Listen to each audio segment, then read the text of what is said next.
Hello everyone, मैं रितिका सिंह आप सभी का यूनिक साइंस एकेडमी के ऑनलाइन प्लेटफॉर्म पर हार्दिक स्वागत करती हूं। तो जैसा कि लास्ट क्लास में हमारा जो टॉपिक चल रहा था वो था बैक्टीरियोफेज, या फिर जिसे हिंदी में हम जीवाणु भोजी के नाम से जानते हैं। अगर मैं पूछूं कि जीवाणु भोजी होते क्या है, यानी व्हाट आर द बैक्टीरियोफेज, तो you have to remember that when virus are parasitic on the bacterial cell, या फिर जब जीवाणु के ऊपर या जीवाणु कोशिका के ऊपर जो विषाणु होते हैं वो परजीवी के रूप में उपस्थित रहते हैं, तो ये जो रिलेशनशिप है, ये जो संबंध है, इसी को हम बैक्टीरियोफेज के नाम से जानते हैं। Basically bacteriophage word is made up by the two words, the bacteria and the phages, and phages are known as the virus. तो जब बैक्टीरिया के साथ में फेज जो है वो पैरासाइटिक रहेगा तो इसी को हम बैक्टीरियोफेज कहते हैं। हिंदी वाले बच्चे याद रखेंगे, जीवाणु भोजी जो शब्द होता है वो दो शब्दों से मिलकर बना होता है। एक हो जाता है जीवाणु और दूसरा हो जाता है भोजी। अगर मैं जीवाणु शब्द की बात करती हूँ, यानी अगर मैं बैक्टीरियो शब्द की बात करती हूँ, तो उसका तो सिंपल अर्थ आपको पता चल रहा है। जीवाणु का मतलब तो हिंदी में जीवाणु रहता है, इंग्लिश में बैक्टीरियो का मतलब, बैक्टीरियो का मतलब जो है वो बैक्टीरियल सेल होती है, और फेज का मतलब यानी भोजी का मतलब यहाँ पर विषाणु से लिया जाता है, यानी जो वायरस होता है उसी को हम विषाणु के नाम से जानते हैं। अब इसमें दो तीन पॉइंट हमने देखा था, जैसे लास्ट क्लास में हमने बैक्टीरियोफेज की स्ट्रक्चर देखी थी, यानी जीवाणु भोजी की संरचना देखी थी, जिसमें हमने पॉइंट ये डिस्कस किया था कि बेसिकली जो दो बैक्टीरियोफेज की स्ट्रक्चर होती है, या फिर जो प्रारूपिक जीवाणु भोजी की संरचना होती है, टिपिकल बैक्टीरियोफेज की जो स्ट्रक्चर होती है वो टैडपोल के सिमिलर होती है, और हेड और टेल पार्ट में डिफरेंशिएटेड रहती है, यानी सिर और पुच्छ भाग में क्या रहती है, विभेदित रहती है। सिर भाग जो होता है वो प्रॉपरली कैप्सिड से कवर्ड रहता है, यानी हेड पार्ट जो है वो कैप्सिड से सराउंडेड रहता है, कवर रहता है, ढका हुआ रहता है। और आपको अच्छे से पता है that unit of capsid is known as the capsomere, मतलब कैप्सिड की इकाई को जो है कैप्सोमियर कहा जाता है। हेड पार्ट जो है एक्चुअली में न्यूक्लिक एसिड जो होता है, मतलब बैक्टीरियोफेज का जो न्यूक्लिक एसिड होता है उसको कवर करने का काम करता है, उसको संरक्षित रखने का कार्य करता है, उसको सुरक्षा जो है प्रदान करता है। अगर आपसे पूछेगा कि बैक्टीरियोफेज का जेनेटिक मटेरियल क्या होता है, आनुवांशिक पदार्थ क्या होता है, तो आपको ये याद रखना है कि जो बैक्टीरियोफेज होते हैं इनके अंदर डीएनए या द्विसूत्री डीएनए जो है वो क्या होता है, उपस्थित होता है।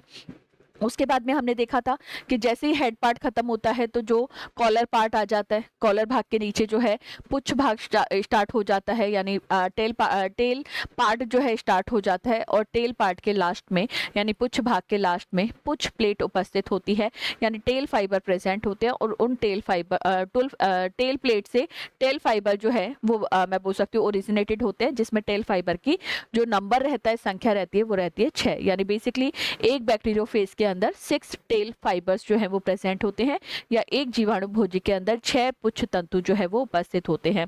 अब what are the function of tail fiber, यानी टेल फाइबर या पुच्छ तंतु जो होता है उसका कार्य क्या होता है, तो पहला तो ये याद रखना कि फेज पार्टिकल को बैक्टीरियल सेल के साथ में जोड़ने का कार्य, यानी भोजी को मैं बोल सकती हूँ जीवाणु कोशिका के साथ में जोड़ने का कार्य जो है वो पुच्छ तंतु करते हैं, यानी टेल फाइबर करते हैं। और दूसरा काम ये याद रखना कि ये टेल फाइबर ही कुछ ऐसे एंजाइम का सिक्रेशन करते हैं, यानी बेसिकली दे रिलीज सम या secrete some specific enzyme which helpful in the degradation of cell wall of bacteria, या बैक्टीरिया की कोशिका भित्ति को तोड़ने या गलाने का काम जो है वो ये एंजाइम करते हैं, जो टेल फाइबर के थ्रू जो है सिक्रेटेड किए जाते हैं। इतनी बातें करने के बाद में मैंने आपको बोला था कि इतना हमने अटैचमेंट कर दिया बैक्टीरियल सेल के साथ में, फेस को जोड़ दिया जीवाणु भोजी के साथ में, जीवाणु भोजी जो है वो जीवाणु कोशिका पे जुड़ गया, तो अब वहां पर देख लेते हैं कि वो अपना मल्टीप्लिकेशन किस तरीके से करता है, अपना गुणन किस तरीके से करता है। मल्टीप्लिकेशन का मतलब या गुणन का मतलब सिंपल ये होता है कि बैक्टीरियोफेज जो है वो कहीं ना कहीं बैक्टीरिया की मैं बोल सकती हूँ मैकेनिज्म को काम में लेगा, या जीवाणु कोशिका के अंदर जो कार्य की हो रही है उसको काम में लेगा, और अपना खुद का नंबर जो है वो क्या करेगा, इंक्रीज करेगा। तो हेडिंग डालेंगे बैक्टीरियोफेज में गुणन, बैक्टीरियोफेज में गुणन, या इंग्लिश वाले बच्चे लिखेंगे मल्टीप्लिकेशन इन बैक्टीरियोफेज, मल्टीप्लिकेशन इन बैक्टीरियोफेज, मल्टीप्लिकेशन इन बैक्टीरियोफेज। अब मल्टीप्लिकेशन इन बैक्टीरियोफेज दो टाइप का होता है, एक को कहा जाता है लाइटिक फेज, एक को कहा जाता है लाइटिक फेज, और दूसरे को कहा जाता है लाइसोजेनिक फेज, दूसरे को कहा जाता है लाइसोजेनिक फेज। हिंदी में एक को कहा जाता है लयनकारी प्रावस्था, है ना, लयनकारी प्रावस्था। लाइटिक फेज को कहा जाता है लयनकारी प्रावस्था, और दूसरे को कहा जाता है लयनजन, लयनजन या जनक, लयनजनक प्रावस्था, लयनजनक प्रावस्था। अब इसका मैं सिंपल मतलब पहले बता देती हूँ और फिर आपको याद रखना है कि भाई लाइटिक में क्या होगा और लाइसोजेनिक में क्या होगा। लाइटिक फेज वो फेज होती है जहां पर जैसे ही बैक्टीरियोफेज बैक्टीरियल सेल के साथ में जुड़ेगा, यानी बैक्टीरियोफेज जब बैक्टीरियल सेल के साथ में जुड़ेगा, जीवाणु भोजी जब जीवाणु कोशिका के साथ में जुड़ते हैं तो उसकी मैकेनिज्म को काम में लेते हैं, और इतना मैकेनिज्म को काम में लेते हैं कि अंततः जो जीवाणु कोशिका होती है उसकी मृत्यु हो जाती है। यानी इंग्लिश वाले बच्चे याद रखेंगे, लाइटिक फेज वो फेज होती है जिसमें जब बैक्टीरियोफेज बैक्टीरियल सेल की मैकेनिज्म को काम में लेता है तो एट लास्ट जो बैक्टीरियल सेल होती है उसकी डेथ हो जाती है, यानी मृत्यु हो जाती है। Second one is remain opposite to the lytic phase. Lysogenic phase जो है वो अपोजिट होगी आपकी, मैं बोल सकती हूँ लाइटिक फेज के। यहाँ पर बैक्टीरियल सेल मर जाएगी यानी खत्म हो जाएगी लास्ट में, लेकिन यहाँ पर जीवाणु कोशिका की मृत्यु नहीं होती। तो दोनों में यही फर्क है, आपको लिखना है तो लिखेंगे लयनकारी प्रावस्था, लयनकारी प्रावस्था यानी लाइटिक फेज, और दूसरी हो जाएगी लाइसोजेनिक फेज। ठीक है, लिखेंगे इस प्रावस्था में, इस प्रावस्था में, इस प्रावस्था में जीवाणु भोजी के, इस प्रावस्था में जीवाणु भोजी के संक्रमण के कारण, जीवाणु भोजी के संक्रमण के कारण,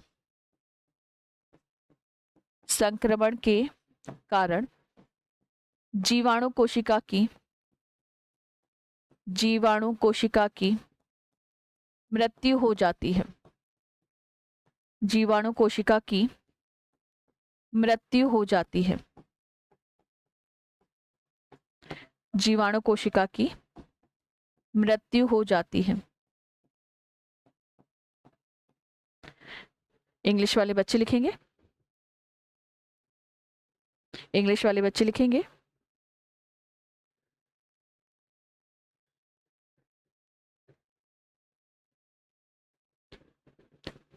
in this phase, in this phase bacterial cell become dead, bacterial cell become dead, bacterial cell become dead due to the infection of, due to the infection of, due to the infection of,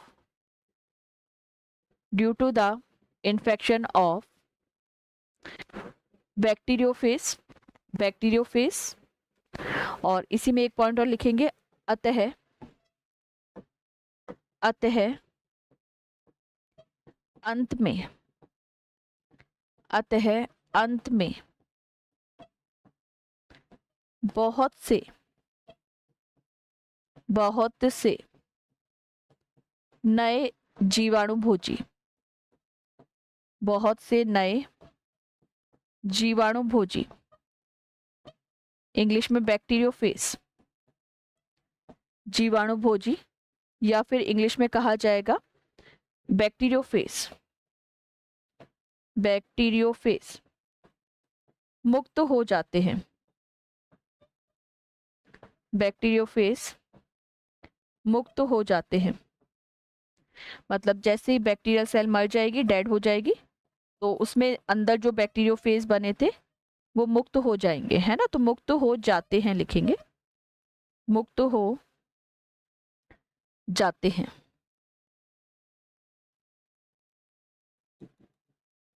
मुक्त हो जाते हैं। English वाले student उसी में continue करके लिखेंगे, at last, at last, at last, at last numerous new bacteriophage, at last numerous new bacteriophage get free from bacterial cell, get free from bacterial cell। अब इसमें लिखेंगे इस प्रावस्था में जीवाणु कोशिका की, इस प्रावस्था में जीवाणु कोशिका की मृत्यु, जीवाणु कोशिका की मृत्यु नहीं होती है, क्योंकि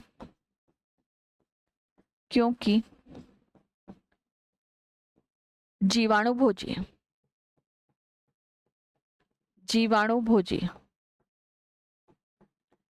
उनके अंदर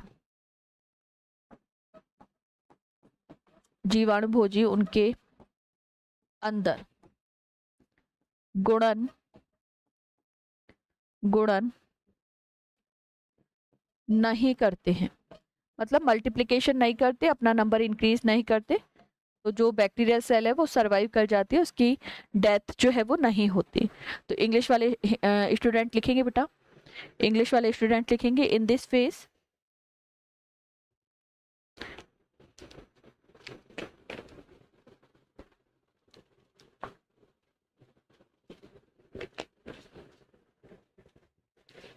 इंग्लिश वाले स्टूडेंट लिखेंगे in this phase bacterial cell remain alive, bacterial cell remain alive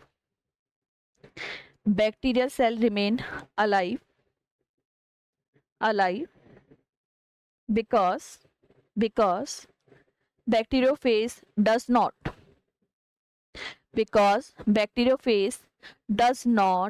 multiplicate inside it. Bacteriophage does not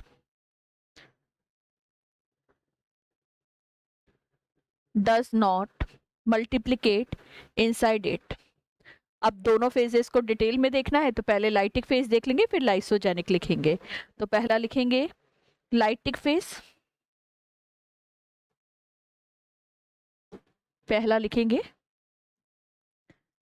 phase,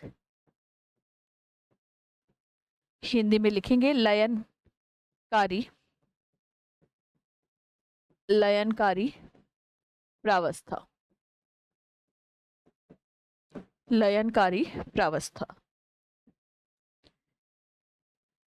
Hindi वाले बच्चे पहले एक पॉइंट लिखेंगे, इस प्रावस्था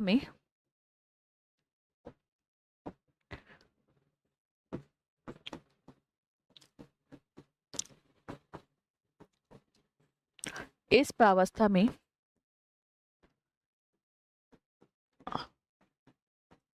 जीवाणुभोजी का गुणन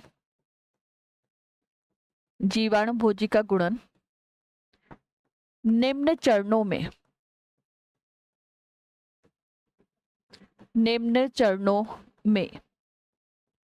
संपन्न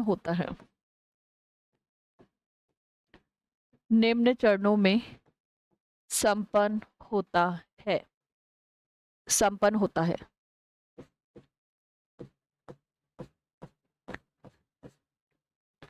ठीक है, इंग्लिश वाले बच्चे लिखेंगे in this phase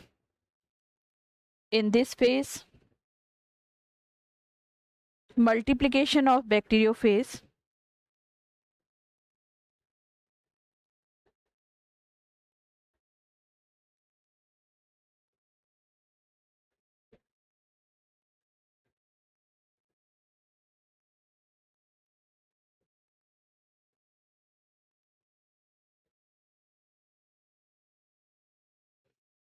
in this phase multiplication of bacteriophage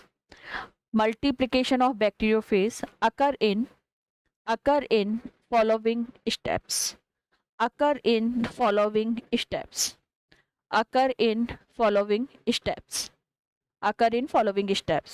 ठीक है। कौन कौन से स्टेप होते हैं? पहला लिखेंगे अधिशोषण, अधिशोषण, अधिशोषण इंग्लिश में कहा जाएगा एडजॉर्बन, एडजॉर्बन। एक एब्जॉर्प्शन होता है, ये एडजॉर्प्शन है ना, एड है, एडी है, एडजॉर्प्शन, अधिशोषण। और अधिशोषण का मतलब केवल इतना याद रखना है कि अधिशोषण वह प्रावस्था होती है, वह स्टेप होता है जिसमें बैक्टीरियोफेज जो है वो बैक्टीरियल सेल के साथ में चिपक जाएगा। तो लिखेंगे इस चरण में, इस चरण में जीवाणुभोजी, जीवाणुभोजी जीवाणु कोशिका से, जीवाणुभोजी जीवाणु कोशिका से चिपक जाते हैं, जीवाणु कोशिका से चिपक जाते हैं। In this step, bacteriophage get attached to, bacteriophage get attached to, bacteriophage get attached to, in this phase bacteriophage get attached to bacterial cell, bacterial cell। ठीक है, नेक्स्ट पॉइंट लिखेंगे, यह प्रावस्था, यह प्रावस्था अत्यधिक जटिल होती है, अत्यधिक जटिल होती है, अत्यधिक जटिल होती है। मतलब ऐसे ही अटैचमेंट नहीं हो जाएगा, बहुत सारे फिजिकल और केमिकल चेंजेस होंगे, बहुत सारे भौतिक और रासायनिक परिवर्तन होंगे, और जब भौतिक और रासायनिक परिवर्तन होंगे बहुत सारे, तब जाकर वहां पर बैक्टीरियल सेल के साथ में बैक्टीरियोफेज जो है वो जुड़ पाएगा। ऐसे क्योंकि आपको पता है हर सेल जो है, जब बैक्टीरियल सेल को पता है कि बैक्टीरियोफेज उसके ऊपर इन्फेक्शन करने वाला है, यानी संक्रमण करने वाला है, तो आसानी से तो अपने साथ में जुड़ने नहीं देगी। तो कहीं ना कहीं it is a complex process, और इस प्रोसेस के अंदर मतलब बेसिकली एडसॉर्प्शन जो है, अधिशोषण जो है, इस प्रोसेस के अंदर बेसिकली बहुत सारे फिजिकल और केमिकल चेंजेस होते हैं, जिनकी हेल्प से मैं बोल सकती हूँ बैक्टीरियोफेज जो है वो हमारा बैक्टीरियोफेज जो है वो जीवाणु कोशिका या बैक्टीरिया के साथ में अटैच हो पाएगा। तो जटिल होती है, यह प्रक्रिया अत्यधिक जटिल होती है। This process is very, this process is very complex, this process is very complex, this process is very complex. ठीक है, नेक्स्ट पॉइंट लिखें, इस चरण में, इस चरण में, इस चरण में अनेक भौतिक व, इस चरण में अनेक भौतिक व रासायनिक, भौतिक व रासायनिक परिवर्तन होते हैं, रासायनिक परिवर्तन होते हैं, केमिकल और फिजिकल चेंजेस होंगे, है ना। तो न्यूमेरस फिजिकल, न्यूमेरस यानी मैनी, तो न्यूमेरस या many physical and chemical changes occur in this phase, occur in this phase, occur in this phase. ठीक है, आगे नेक्स्ट पॉइंट, जीवाणु भोजिका की, जीवाणु भोजी की, जीवाणु भोजी की, जीवाणु भोजी की कोशिका भित्ति, जीवाणु भोजी की कोशिका भित्ति पर उपस्थित ग्राही भाग, पर उपस्थित ग्राही भाग, ग्राही भाग मतलब रिसेप्टिव पार्ट, ग्राही भाग या फिर रिसेप्टिव पार्ट तथा, तथा पुच्छ तंतु के मध्य, पुच्छ तंतु के मध्य बंधुता होने से, बंधुता मतलब एफिनिटी, बंधुता होने से, बंधुता होने से ये प्रक्रिया संपन्न होती है, ये प्रक्रिया संपन्न होती है। मतलब जब तक दोनों आपस में एक दूसरे से एफिनिटी नहीं दिखाएंगे, बंधुता मतलब दोस्ती होता है, एफिनिटी का मतलब है दोनों एक दूसरे से प्रॉपर, मैं बोल सकती हूँ, इंटरेक्शन नहीं दिखाएंगे, तब तक ये अधिशोषण की प्रक्रिया जो है वो संपन्न नहीं होगी। तो इंग्लिश वाले बच्चे लिखेंगे this process occur, this process occur due to the, this process occur due to the, due to the, due to the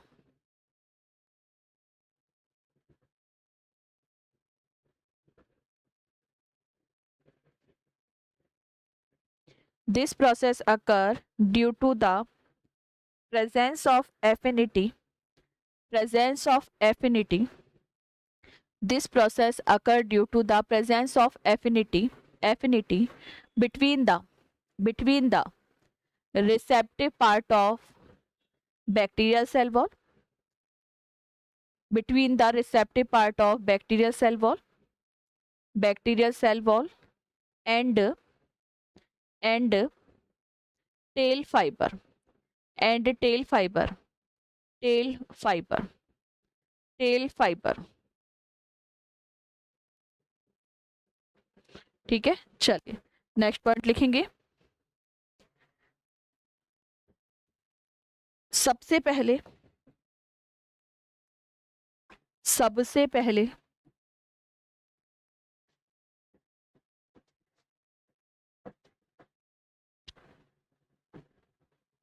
सबसे पहले पुच्छ तंतु को, सबसे पहले पुच्छ तंतु को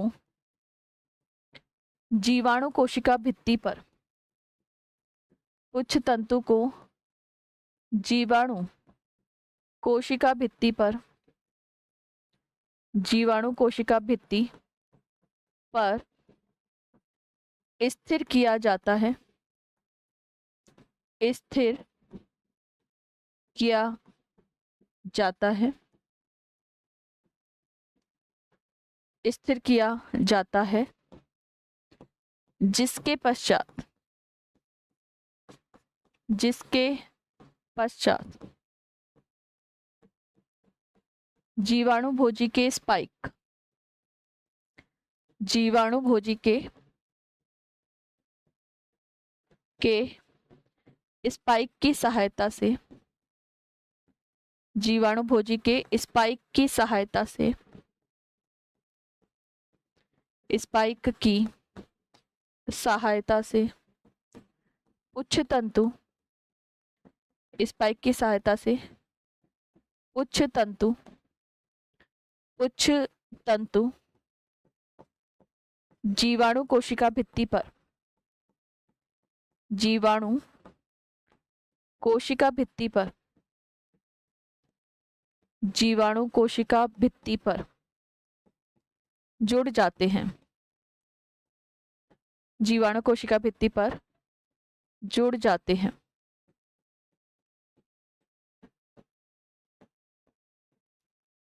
ठीक है, क्या होगा वो अभी देखेंगे, पहले इंग्लिश वाले स्टूडेंट लिखेंगे। Firstly, firstly tail fiber become, firstly tail fiber become stable on,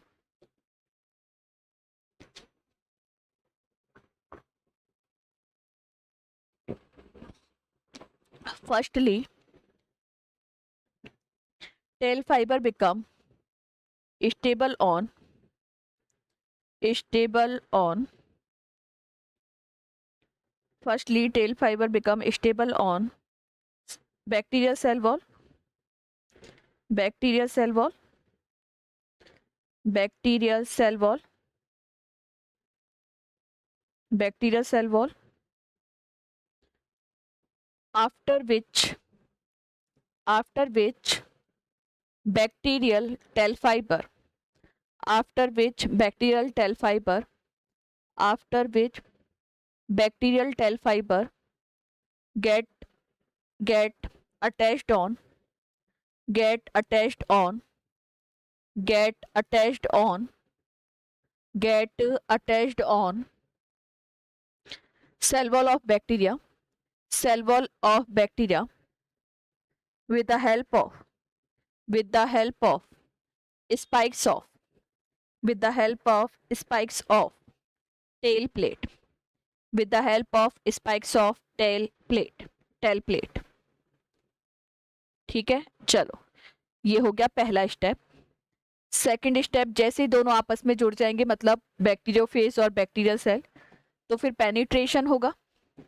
penetration जिसे हिंदी में कहा जाता है भेदन, हिंदी में कहा जाता है भेदन, इंग्लिश में कहा जाता है पेनिट्रेशन। पेनिट्रेशन के थ्रू होगा क्या कि जो बैक्टीरियोफेज है, जीवाणु भोजी है, जीवाणु भोजी है, वो बैक्टीरियल सेल वॉल के अंदर एक छोटा छेद बनाएगा, छिद्र बनाएगा, पेनिट्रेट करेगा, भेदन करेगा, और ये जो स्मॉल पोर बनेगा, छोटा छेद बनेगा, उसकी सहायता से ही बैक्टीरियोफेज का जो डीएनए है, जेनेटिक मटेरियल है, वो बैक्टीरियल सेल के अंदर एंटर करेगा। हिंदी वाले बच्चे सुन लेंगे दोबारा से। पेनिट्रेशन की प्रोसेस के अंदर, यानी भेदन की प्रक्रिया के अंदर, जो बैक्टीरियोफेज होता है उसके टेल फाइबर जीवाणु की कोशिका भित्ति पर छोटा सा सूक्ष्म छिद्र बनाते हैं, छोटा छेद बनाते हैं, जिसकी सहायता से जो बैक्टीरियल, मैं बोल सकती हूँ bacterial cell wall, bacterial cell है, उसके अंदर बैक्टीरियोफेज का डीएनए जो है वो क्या होता है, प्रवेशित होता है। इंग्लिश वाले बच्चे याद रखेंगे, in the penetration step basically the tail fiber of bacteriophage create a small pore on the bacterial cell wall by which they can easily enter their DNA inside the bacterial cell, है ना। तो लिखेंगे इस चरण में इस चरण में इस चरण में इस चरण में जीवाणु भोजी के इस चरण में जीवाणु भोजी के जीवाणु भोजी के पुच्छ तंतु जीवाणु कोशिका में जीवाणु कोशिका में जीवाणु कोशिका में एक छोटा छिद्र या एक सूक्ष्म छिद्र एक सूक्ष्म छिद्र बनाते हैं, सूक्ष्म छिद्र बनाते हैं। पहले तो इतना ही लिखेंगे, सूक्ष्म छिद्र बनाते हैं। In this step in this step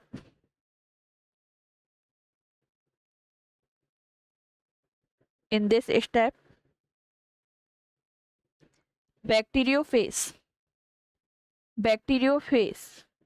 create a micropore inside the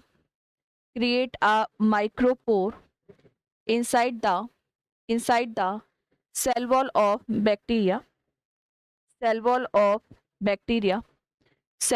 bacteria next point लिखेंगे, यह सूक्ष्म छिद्र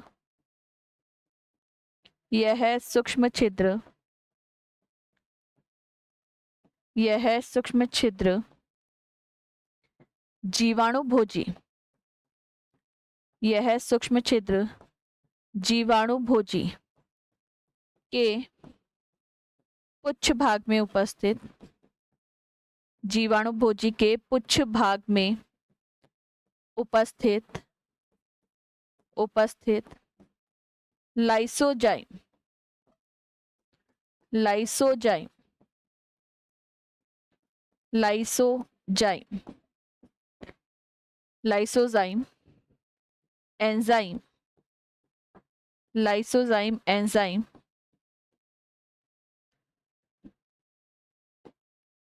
lysozyme enzyme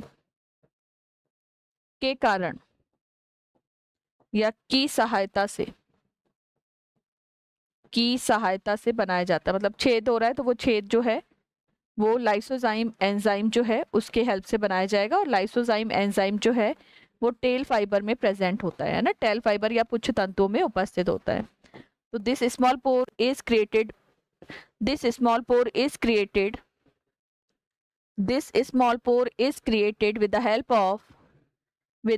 of lysozyme enzyme.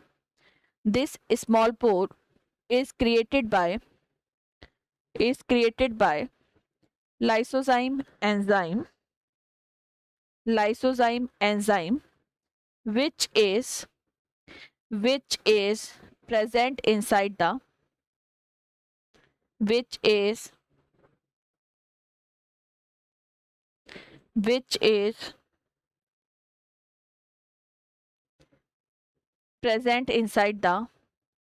is present inside the tail fiber which is present inside the tail fiber tail fi-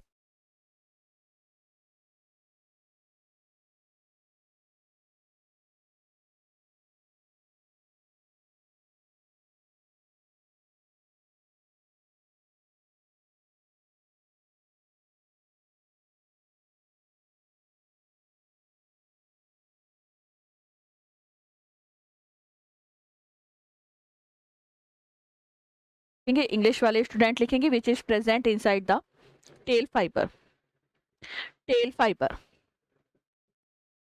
ठीक है, अब आगे क्या होगा? इसके पश्चात इसके पश्चात इसके पश्चात पुच्छ आच्छद इसके पश्चात पुच्छ आच्छद संकुचित होता है यानी कंस्ट्रिक्ट होता है। इसके पश्चात पुच्छ आच्छद संकुचित होता है, कंस्ट्रिक्शन ही लिख लेंगे, कंस्ट्रिक्शन करता है या संकुचित होता है आफ्टर विच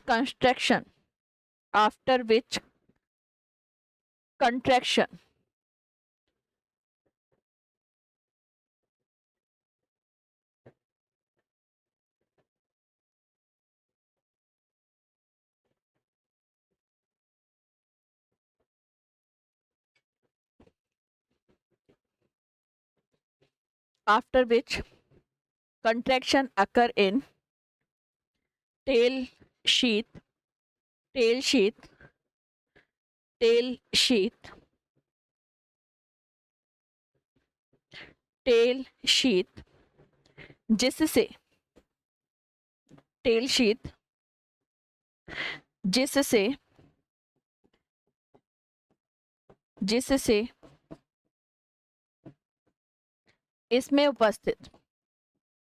जिससे इसमें उपस्थित मतलब टेल शीथ के अंदर जो टेल पार्ट है तो इसमें उपस्थित पुच्छ भाग को छिद्र में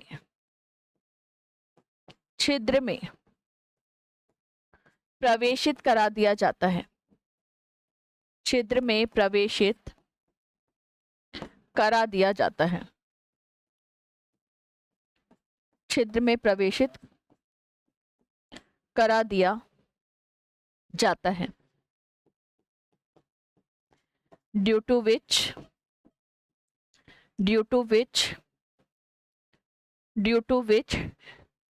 tail part get penetrated due to which tail part get penetrated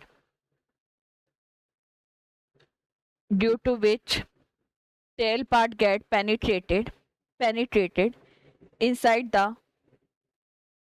the bacterial cell inside the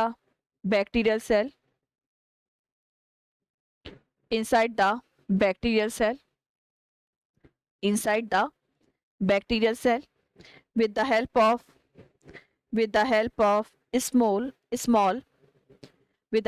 small pore। ठीक है, एक पॉइंट और लिख लेंगे फिर इस कॉन्सेप्ट को मैं समझा दूंगी। लिखेंगे इसके पश्चात इसके पश्चात इसके पश्चात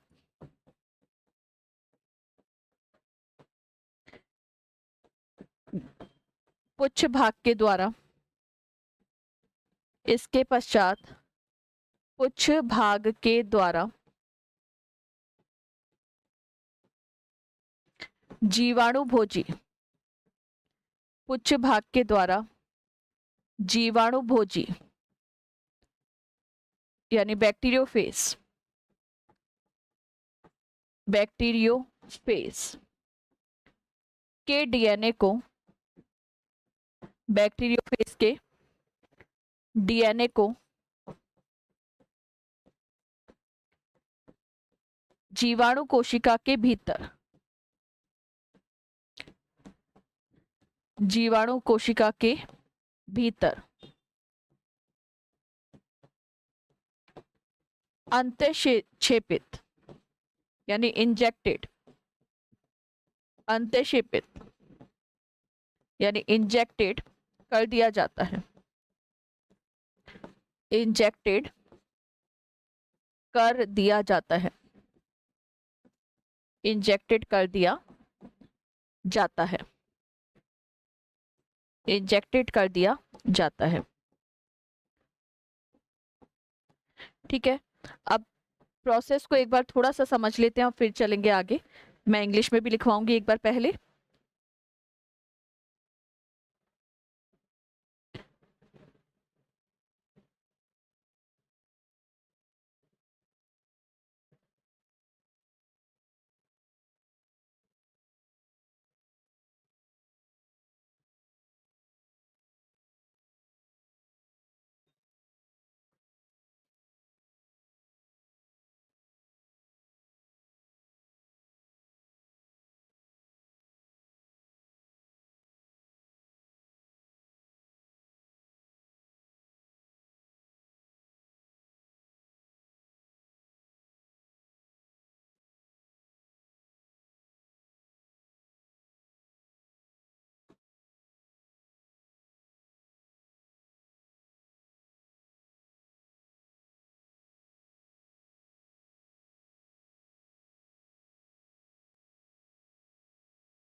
ठीक है, चलो इधर देखते हैं इस डायग्राम में। सबसे पहले मैं इस डायग्राम को बना भी रही हूँ, अच्छे से देख लेंगे। ये हमारा फेस पार्टिकल है, बैक्टीरियोफेज है। ठीक है, ये इसका टेल फाइबर है, ये इसका टेल फाइबर है। ये वाली जो सेल है ये हमारी होस्ट सेल है, और होस्ट सेल के फॉर्म में हमें पता है अच्छे से, होस्ट सेल के रूप में हमने जिस सेल को लिया है वो क्या है, बैक्टीरियल सेल है। ठीक है, चलिए आगे होगा क्या, जैसे ही जब हमारे बैक्टीरियोफेज जो है वो बैक्टीरियल सेल को रिकॉग्नाइज कर लेगा यानी पहचान लेगा, तो मैंने सबसे पहला प्रोसेस आपको बताया था एब्जॉर्प्शन।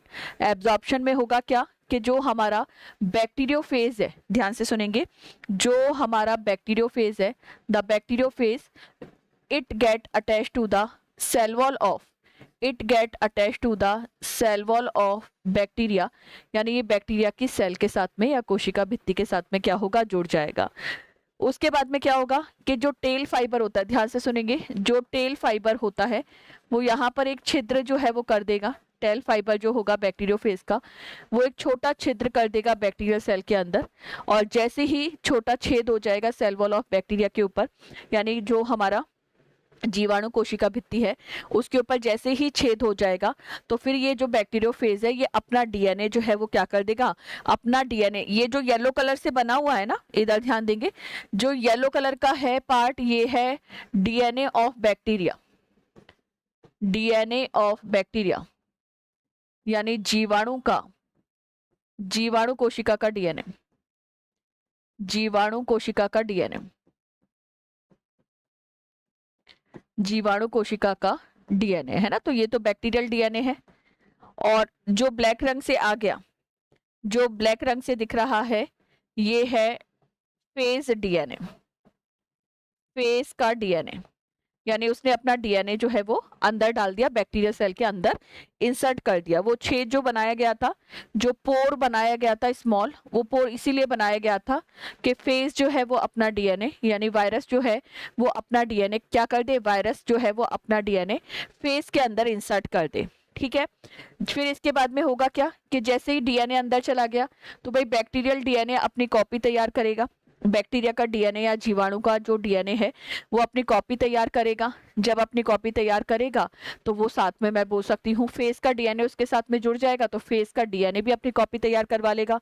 हेड पार्ट वगैरह सारी चीजें बन जाएगी, फेस की असेंबली होगी और फिर उसके बाद में जो बैक्टीरियल सेल है उसको फाड़ दिया जाएगा और सारे के सारे फेस पार्टिकल जो है वो बाहर निकल जाएंगे।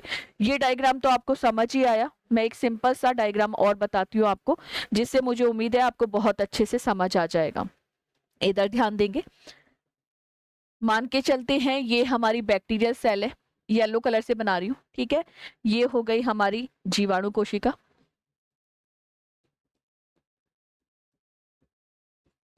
जीवाणु कोशिका या इंग्लिश में कहेंगे बैक्टीरियल सेल, जीवाणु कोशिका या इंग्लिश में कहा जाएगा बैक्टीरियल सेल। इसके ऊपर जो जुड़ेगा, इसके ऊपर जो जुड़ेगा वो हो जाएगा फेस। फेस को मैं इस तरीके से बना देती हूँ और फेस के ये टेल फाइबर भी बना देते हैं। 6 ये स्टेप जो है वो कहलाता है अधिशोषण, अधिशोषण या इंग्लिश में कहा जाता है एडजॉर्प्शन, एडजॉर्प्शन। ये वाला पार्ट कैप्सिड पार्ट होगा, this is the capsid part. और कैप्सिड पार्ट के अंदर मैं पिंक कलर से इसका डीएनए बना देती हूँ, this is the DNA. Phase है ऊपर वाला, है ना। चलो, बैक्टीरिया का डीएनए मैं येलो कलर से बना देती हूँ, ये मान लो बैक्टीरिया का डीएनए। ठीक है। अब पहला स्टेप हो गया, पहला स्टेप हो गया जिसको हमने कहा एडजॉर्प्शन। दूसरे स्टेप में क्या हुआ था, पहले में तो केवल दोनों जुड़े हैं आपस में, अभी फेज ने कोई कलाकारी दिखानी शुरू जो है वो नहीं करी, केवल अटैचमेंट किया है। दूसरे स्टेप में क्या होगा, ये हमारी बैक्टीरियल सेल हो गई, ये बैक्टीरियल सेल का डीएनए हो गया, ये हमने फेस को बना दिया यहाँ पर, फेस बना दिया यहाँ पर। ठीक है, ये फेस बना दिया। इस स्टेप में मैंने बोला था, इस स्टेप को कहा जाता है पेनिट्रेशन, पेनिट्रेशन हिंदी में कहा जाएगा भेदन।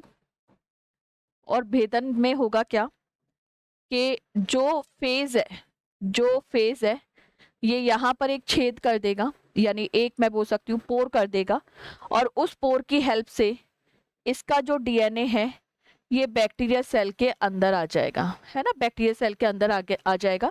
तो ये हो गया आपका सेकंड, मैं बोल सकती हूँ सेकंड स्टेप, जिसको हम भेदन के नाम से जो है वो जानते हैं। अब क्या होगा थर्ड स्टेप में, थर्ड स्टेप में क्या होगा वो भी सुन लेंगे। थर्ड स्टेप में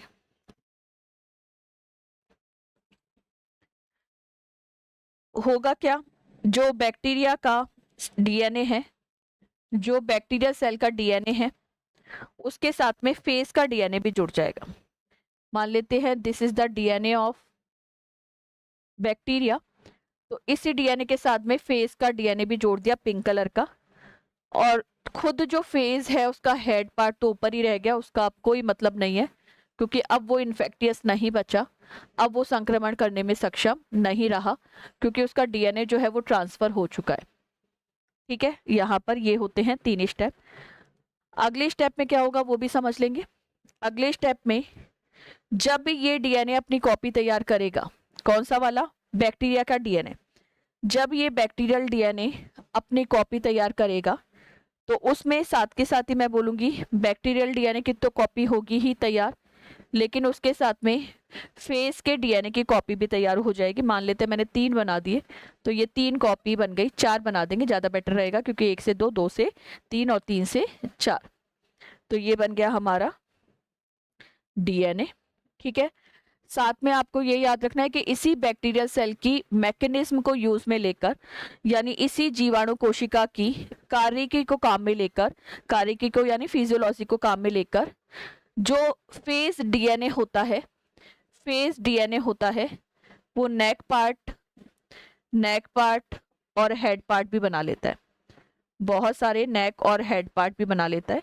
तो ये तो हमने बना दिए हेड पार्ट, और ये बना दिए हमने इस तरीके से इसके नेक पार्ट।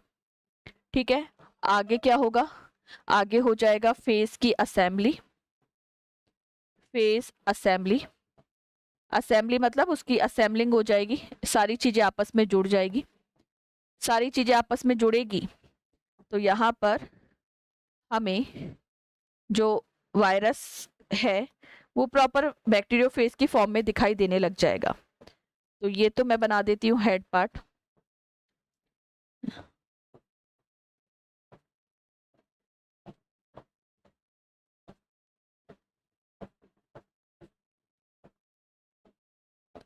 ठीक है। यहाँ पर मैं फेस का डीएनए भी डाल देती हूँ।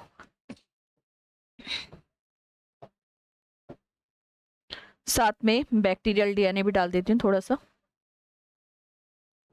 ठीक है। अब लास्ट में क्या होगा? लास्ट का स्टेप में होगा कि ये जो बैक्टीरियल सेल है, ये जो जीवाणु कोशिका है, इसको फेस जो है वो फाड़ देगा, नष्ट कर देगा।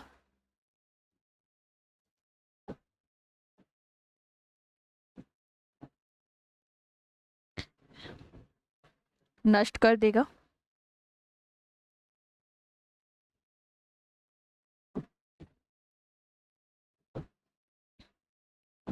मान लेते हैं ये हमारी बैक्टीरियल सेल है, तो ये फट गई और यहाँ से हमारे फेस पार्टिकल जो है, फेस पार्टिकल या फिर भोजी जो है वो क्या हो जाएंगे? बाहर आ जाएंगे।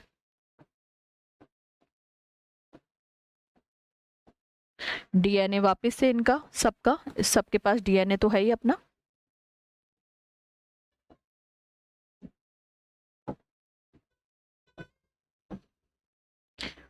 तो न्यू फेस या new bacteriophage, new bacteriophage phases get free, get free। Hindi वाले बच्चे लिख लेंगे नए जीवाणु भोजी, नए जीवाणु भोजी मुक्त हो जाते हैं। नए जीवाणु भोजी मुक्त हो जाते हैं। नए जीवाणु भोजी मुक्त हो जाते हैं। एक बार फटाफट से इस डायग्राम को ड्रॉ करेंगे ताकि पूरा स्टेप आपको समझ आएगा। एज इट इज लिख लेंगे, एज इट इज लिख लेंगे ताकि पूरा स्टेप जो है वो समझ आएगा कि एक्चुअली हो क्या रहा है।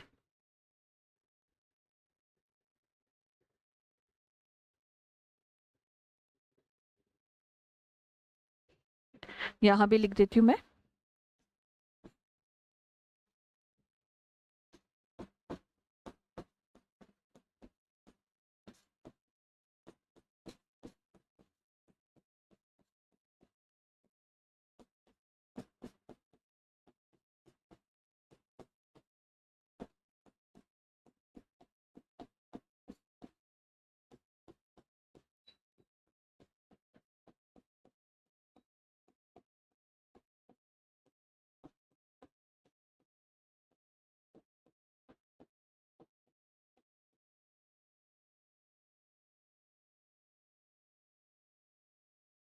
एक बार मैं लिख देती हूँ फिर मैं स्क्रॉल कर दूंगी।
चलिए अब बना लीजिए।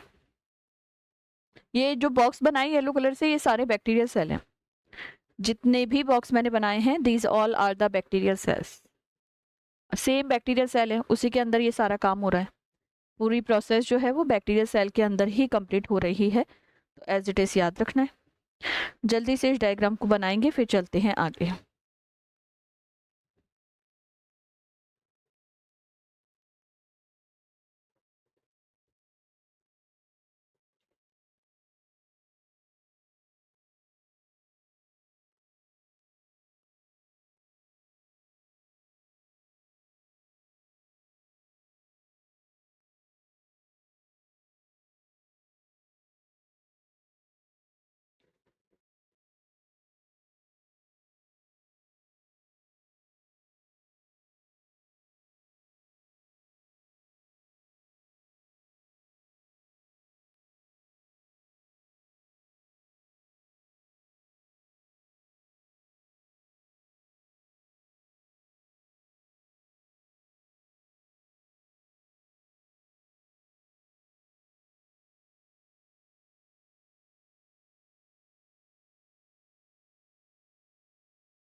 मैं इसको स्क्रॉल कर देती हूँ थोड़ा, ये वाला भी लिख लेंगे।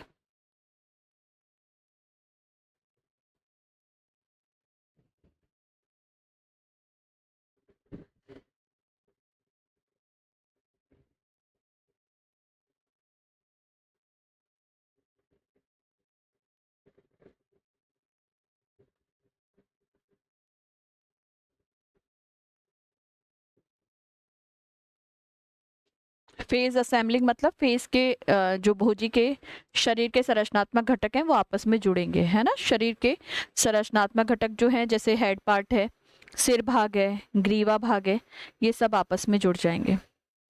ये सब आपस में जुड़ जाएंगे।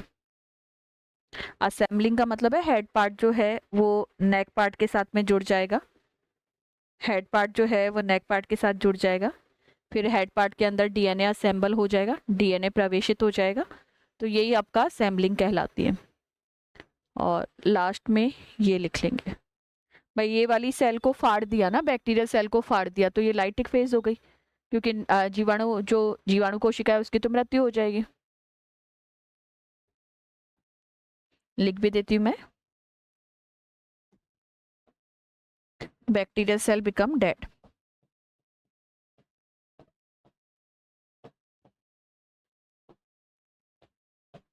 Bacterial cell become dead.